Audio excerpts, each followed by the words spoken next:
इस सैन्य ड्रिल में अमेरिका भी शामिल होगा। अब सवाल यह है कि तुर्की आखिर किसके साथ है, क्योंकि तुर्की के राष्ट्रपति एर्दोआन ने ईरान पर अमेरिकी हमले को उकसावे वाला करार दिया और शांति की अपील की। वहीं दूसरी तरफ तुर्की 23 जून से 5 जुलाई तक एक सैन्य अभ्यास आयोजित करने जा रहा है, जिसमें अमेरिका समेत कई नाटो देश शामिल हैं।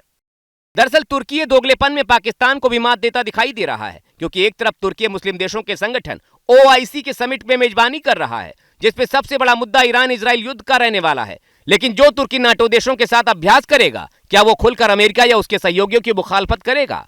क्योंकि नाटो का सीधा नियम है, अगर नाटो समूह के किसी भी देश पर हमला हुआ तो बाकी देशों को उसका साथ देना होगा। अब सवाल यह है कि अगर जंग बढ़ी और लड़ाई के कई और फ्रंट खुले तो तुर्की किसके साथ खड़ा होगा, ईरान के साथ या अमेरिका के साथ? इस सैन्य ड्रिल में अमेरिका भी शामिल होगा। अब सवाल यह है कि तुर्की आखिर किसके साथ है, क्योंकि तुर्की के राष्ट्रपति एर्दोआन ने ईरान पर अमेरिकी हमले को उकसावे वाला करार दिया और शांति की अपील की। वहीं दूसरी तरफ तुर्की 23 जून से 5 जुलाई तक एक सैन्य अभ्यास आयोजित करने जा रहा है, जिसमें अमेरिका समेत कई नाटो देश शामिल हैं।